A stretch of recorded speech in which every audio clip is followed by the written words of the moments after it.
예배 시간입니다. 우리 지난주에 했던 거 한번 이야기 해볼까요? 어제보다 오늘 1만큼 더 실천하기, 어제보다 부족한 거는 1만큼 안 하기. 얼마나 실천하셨어요? 하나님의 디자인에 대해서 우리가 이야기를 하면서 우리가 오해하지 말아야 돼요. 하나님이 창조하지 않았다 그 이야기를 하는 게 아니었습니다. 하나님의 그 창조가 더 많은 것을 포함하고 있다라는 이야기를 한 거예요. 자, 오늘은 인간의 무한한 잠재력, 새로운 가능성의 시작에 대해서 살펴보도록 하겠습니다. 책을 많이 참조했어요. 사람은 무엇으로 성장하는가? 이 책을 보면 이렇게 설명을 합니다. 흔히 인생에는 중요한 날이 두 번 있다고 합니다. 하나는 자신이 태어난 날이고 다른 하나는 태어난 이유를 발견한 날이라고 합니다. 당신이 무엇을 하기 위해 이 땅에 태어났는지 생각해보라. 그리고 전심전력을 다해 그 일에 매진하라고 이야기를 합니다. 습관이 중요한데 그 습관을 바꾸지 않으면 인생도 절대 바뀌지 않습니다. 좋은 습관은 매일 입고 있는 옷과 같다고 하죠. 습관을 만들고 싶다면 그 습관을 루틴으로 만들어야 합니다. 또 세 번째 중요한 것이 긍정적인 태도를 갖는 것입니다. 누구에게나 어쩔 수 없는 기정사실이 있게 마련인데요. 우리는 고향과 생일을 바꿀 수 없죠. 네. 부모님도 바꿀 수 없죠. 네. 키나 유전자도 마찬가지입니다. 네. 하지만 그 사실을 대하는 태도를 우리는 바꿀 수 있습니다. 앞에서 우리가 살펴본 책의 내용을 종합하면 이렇게 요약할 수 있을 것 같아요. 정해진 시간 안에서 자신의 존재 가치를 발견하는 것. 그리고 그에 따라서 명확한 목표를 수립하는 것. 그리고 노력하는 것. 그 얘기입니다. 그런 내용이 성경에서 나옵니다. 이렇게 길게 설명한 이유가 있어요. 성경에서 뭐라고 이야기할까? 우리가 이 성경 본문을 통해서 주의 깊게 살펴봐야 되는 것은 성경과 이런 자기계발 서적의 유사한 점은 무엇이고 차이점이 무엇인지 우리가 살펴봐야 합니다. 이제 본문 한번 읽어보겠습니다. 창세기 1장 26절에서 28절입니다. 함께 읽겠습니다. 26절 시작. 하나님이 이르시되 우리의 사상을 따라 우리의 모양대로 우리가 사람을 만들고 그들로 바다의 물고기와 하늘의 새와 가축과 온 땅과 땅에 기는 모든 것을 다스리게 하자 하시고 하나님이 자기 형상 곧 하나님의 형상대로 사람을 창조하시되 남자와 여자를 창조하시고 하나님이 그들에게 복을 주시며 하나님이 그들에게 이르시되 생육하고 번성하여 땅에 충만하라. 땅을 정복하라. 바다의 물고기와 하늘의 새와 땅에 움직이는 모든 생물을 다스리라 하시니라. 이거 많이 봤죠? 하나님은 창세기 1장 26절에서 28절을 통해서 하나님이 인간을 창조하시고 축복과 사명을 부여하신 구절입니다. 창조에 대한 하나님의 말씀은 주로 지구 창조에 집중되어 있습니다. 지구 외의 나머지 것들은 넷째 날 모두 창조가 되었습니다. 하나님은 풍성하고 아름다운 세상, 그 지구 가운데서 사람을 창조하셨습니다. 그렇기 때문에 궁극적으로 하나님 창조의 중심은 사람이었습니다.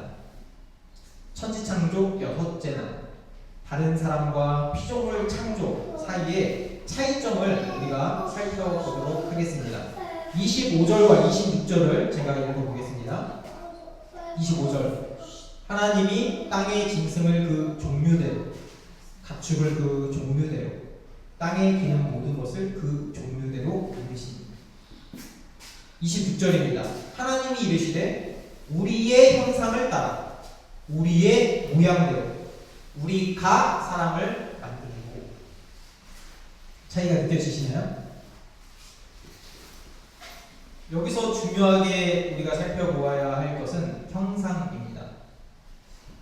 하나님은 짐승과 가축에 대해서는 각기 종류대로 창조하셨지만 인간에 대해서는 자신의 형상대로 창조하셨습니다. 그 차이는 매우 큽니다. 형상의 의미를 살펴보면 고대 근동에서 왕은 넓은 영토를 통치하기 위해서 두 가지 형상을 사용했습니다. 첫 번째는 자신의 형상을 닮은 동상입니다. 땅이 넓다 그러면 저 끝에 자신의 동상을 딱 세우면 거기는 내가 통치하는 지역이라는 표시를 하는 것입니다. 두 번째는 자신의 형상을 닮은 인간을 파견시키는 것입니다. 총독의 형태로 파견을 하는 거죠. 그 사람은 왕의 권한을 가지고 있습니다. 그래서 왕의 권한을 가지고 그 지역을 다스리죠. 본문에서 인간은 그 두 가지의 형상, 기능 모두를 가지고 있습니다. 첫 번째는 피조 세계에 대한 하나님의 통치를 인간을 통해서 알 수 있고요. 두 번째는 하나님의 대리 통치자로서 다스리는 역할을 하게 됩니다. 이런 하나님의 형상으로 인해서 인간은 독특한 위치를 갖게 됩니다. 첫 번째는 하나님은 인간을 온 세상에서 유일하게 하나님과 닮은 존재로 만드셨습니다. 아기가 부모의 형상을 닮는다고 하거든요. 그거는 단순히 육체적인 면에서만 닮는 것을 뜻하지 않습니다. 오히려 그 아이는 자기 부모의 태도나 표현이나 성격 등을 거울처럼 반사해서 닮아갑니다. 하나님은 외적인 모양이나 형상이 없죠. 심지어 하나님은 자신을 닮은 그 어떤 것도 만들지 말라고 말씀을 하셨습니다. 그런 하나님께서 인간을 자신의 형상으로 만들겠다고 한 것은 하나님의 성품을 인간에게 거울처럼 반영시키겠다는 것입니다. 하나님은 그만큼 사람을 사랑하셨고 특별하게 생각하셨습니다.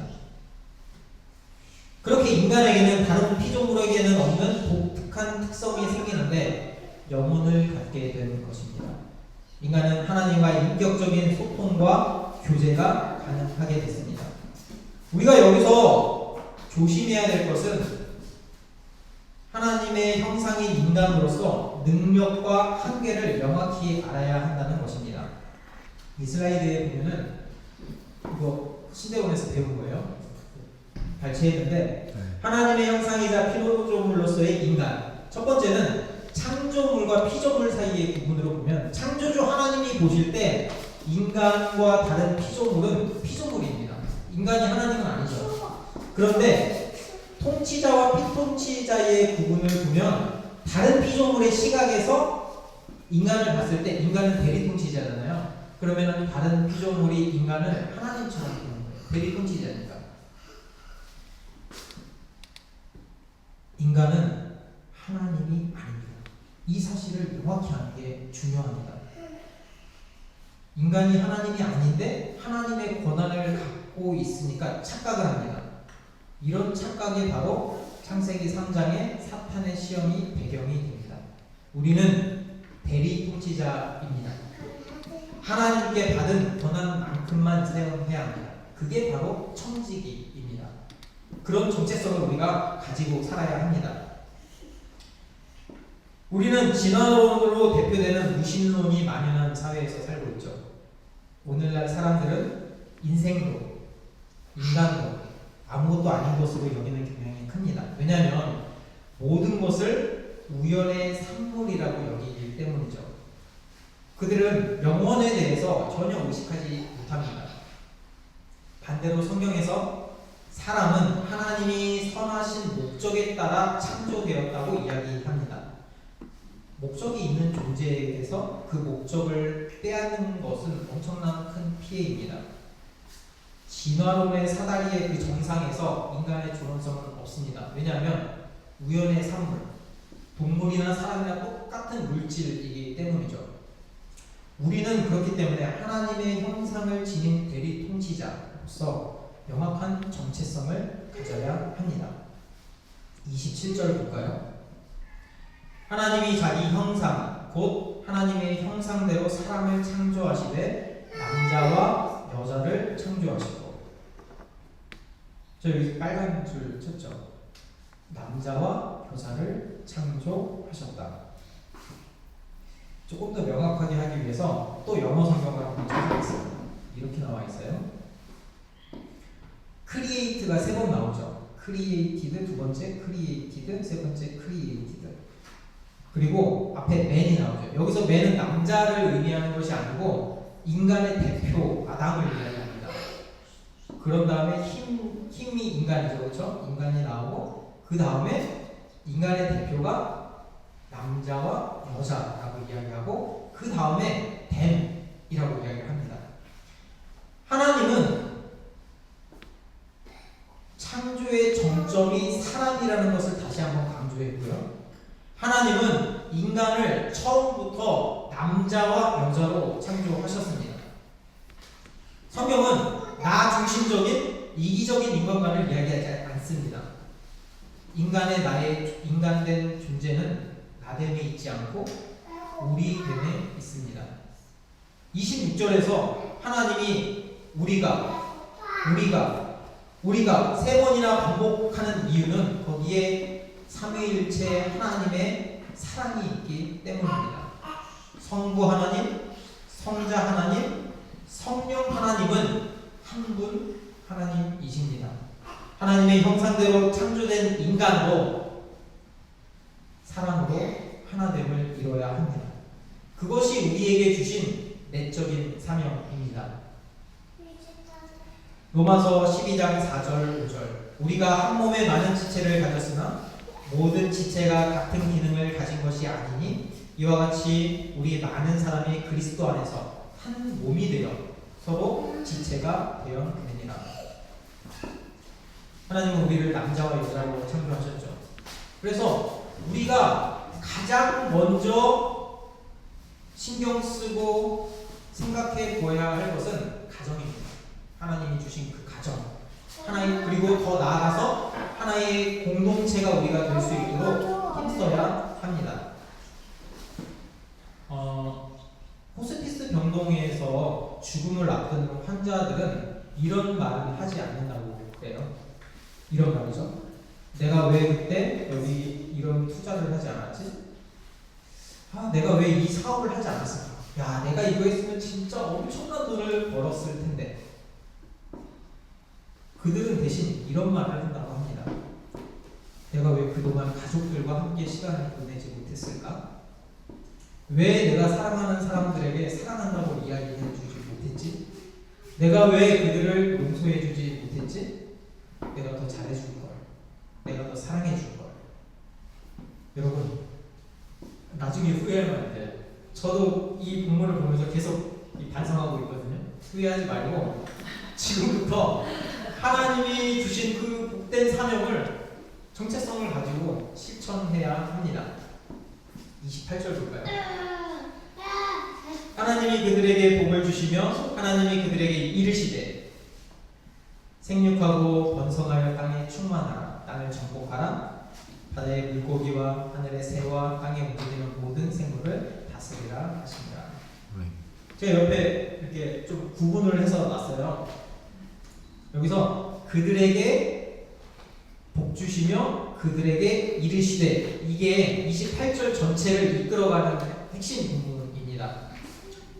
그러니까 복 주시다, 이르시되, 말씀하시되 라는 게 그들에게에 반복됩니다. 그들이 누구죠? 남자와 여자 공동체에게 말씀하시는 것입니다. 하나님은 그렇게 특별한 존재로 창조된 남자와 여자에게 마음껏 복을 주셨습니다. 사람을 위해서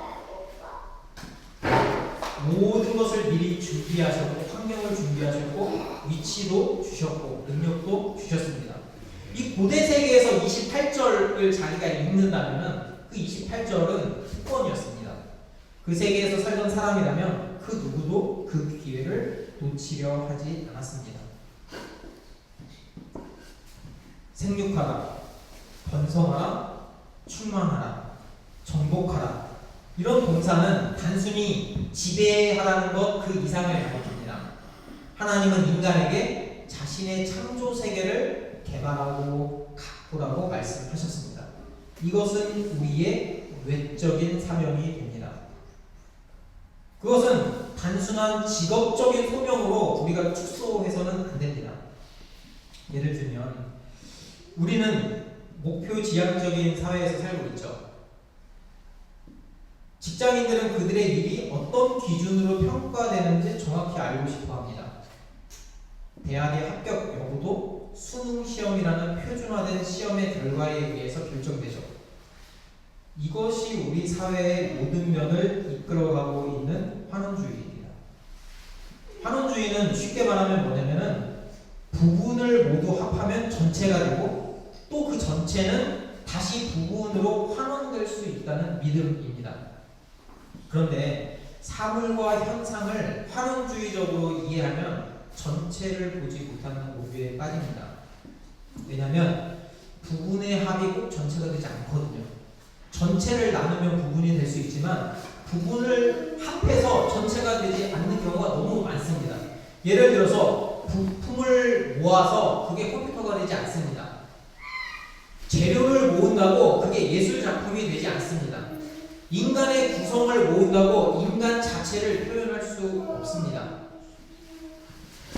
우리 모두가 왓에만 집중합니다. 무엇? 왓에만 집중합니다. 초등학교, 중학교, 고등학교는 좋은 대학을 가기 위한 수단이 되었습니다. 대학교는 좋은 직장을 들어가기 위한 기술 훈련소가 되었습니다. 그렇게 되니까 좋은 직업과 그렇지 않은 직업이 생겼고요.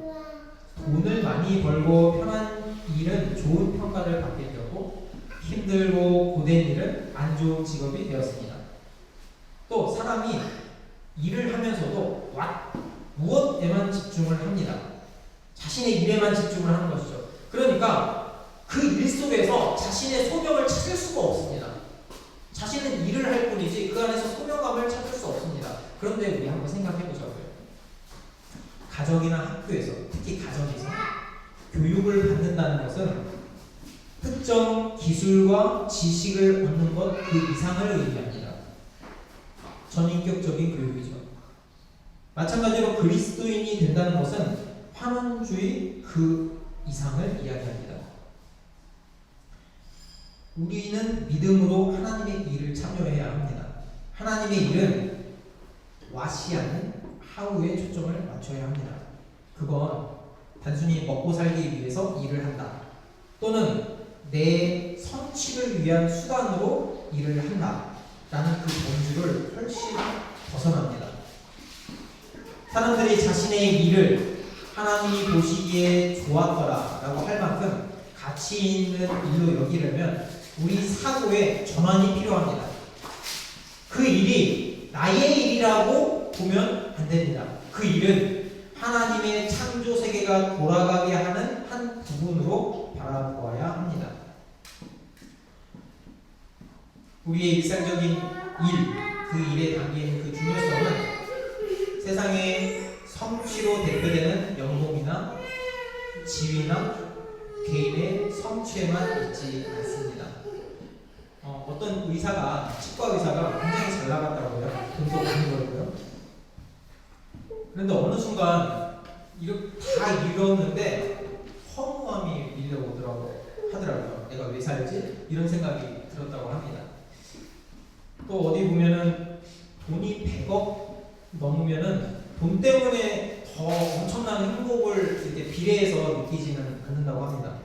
물론 저는 본 적이 없어서 그만큼 행복할지 뭐 잘 모르겠어요. 하지만 그 부자들의 인터뷰나 책을 통해서 그들의 생각을 좀 우리가 알 수 있잖아요. 그들의 말은 명확해요. 돈으로 주는 행복은 한계가 있다. 그 이야기를 합니다. 그래서 그 사람들은 자기 나름의 선한 일을 하면서 자신의 존재 가치를 찾기 시작을 합니다. 하지만 그 한계는 명확합니다. 왜냐하면 그것은 정해진 자신의 인생이라는 그 시간 안에서만 유효하기 때문이죠. 만약에 사고를 당한다든지 질병에 걸려서 건강을 잃는다면 그동안 이룬 자신의 그 상합박은 금방 사라질 수 있습니다. 전도서 1장 2절 전도자가 이르되 헛되고 헛되며 헛되고 헛되니 모든 것이 헛되도다.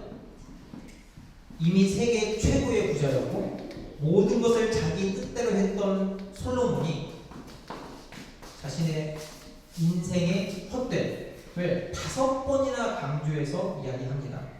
하나님 없는 인생은 헛됨입니다.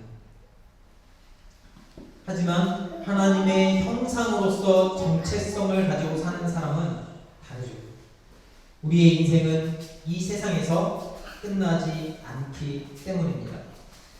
우리가 하우에 맞춰서 하는 그 일은 궁극적으로는 앞으로 우리에게 다가올 세상에 있습니다. 궁극적으로 마지막 때 우리는 놀라운 보상을 받게 될 것입니다. 골로새서 3장 24절을 보면 이는 기업의 상을 주께 받을 줄 아나니 너희는 주 그리스도를 섬기느니라. 어떤 면에서 그리스도인이 자신의 사명을 가지고 일을 하면서 일한 만큼의 못 미치는 대가를 받는다는 것은 불가능합니다. 그리스도의 그 부활은 소명을 가지고 뚜렷한 하우라는 목표를 가지고 수행하는 그 일이 헛되지 않았다는 것을 증명하기 때문입니다. 고린도전서 15장 98절을 보면 그러므로 내 사랑하는 형제들아 견실하며 흔들리지 말고 항상 주의 일에 더욱 힘쓰는 자들이니라. 이는 너희 수고가 주 안에서 헛되지 않은 줄 알리라. 우리 아이들이 엄청 떠들고 있어요. 다음에 어린이 애들 있으면 더 잘 될 수도 있어요. 네. 우리가 말씀을 종합해 볼까요? 우리 타이틀에서 이렇게 이야기를 했죠. 인간의 무한한 잠재력, 새로운 가능성의 시작. 자신의 잠재력을 키울 수 있는 가능성은 어디에 있을까? 우리가 책도 살펴봤고요. 성경 말씀도 살펴봤고 뽑히는 타이틀은 비슷합니다. 첫 번째는 자신이 하나님의 형상으로 지음받은 존재로서 정체성을 갖는 것입니다. 하나님의 창조의 정점은 저와 여러분에게 있습니다. 엄청난 특권입니다. 하나님을 대신한 대리 통치자로서의 위치에 있는 존재가 바로 우리인 것이죠. 세상의 정체성은 그 책임과 권한이 오롯이 연약한 자신에게 있습니다. 하지만 우리의 정체성은 우리를 창조하시고 구원하신 전능하신 하나님께 있습니다. 그렇기 때문에 우리는 절대 흔들리거나 무너지지 않습니다. 근거 있는 자신감이 있습니다.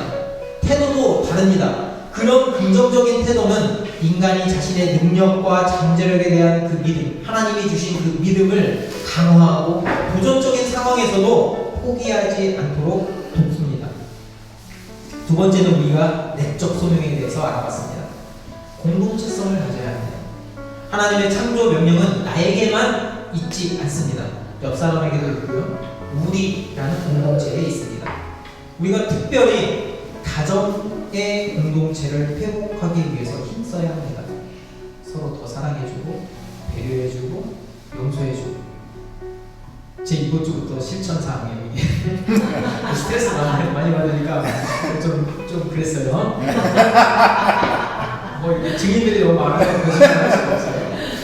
네. 가정이 깨어지면 그 어떤 성공의 의미를 갖기 힘듭니다. 앞서서 우리가 살펴본 죽음을 앞둔 분들의 마지막 말처럼 하나님이 귀하게 창조하신 사랑이 가장 중요합니다. 셋째는 외적인 소명입니다. 우리는 what이 아닌 how에 집중해야 합니다. 어떻게 하나님이 맡기신 일을 잘 감당할 수 있을까? 이런 자각이 있어야 합니다. 그게 또 확실한 목표가 됩니다. 하나님의 사명을 맡은 청지기의 정체성을 가져야 하죠. 인생의 주인공은 내가 아닙니다. 하나님이 맡기신 창조 세계를 맡아서 잘했다 칭찬받을 수 있도록 생각하고 행동해야 합니다. 하나님을 믿고 그분의 계획과 뜻에 따라서 삶을 살아가는 것은 우리가 더 높은 수준으로 성장할 수 있도록 돕습니다. 하나님은 전능하신 분이고 모든 것을 가능하게 하시는 완벽하게 디자인하시는 분이기 때문이죠.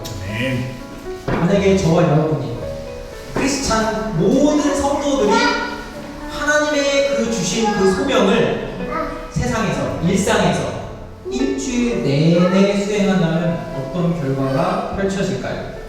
우선 내가 바뀔 것이고요. 그리고 너가 바뀔 것이고요.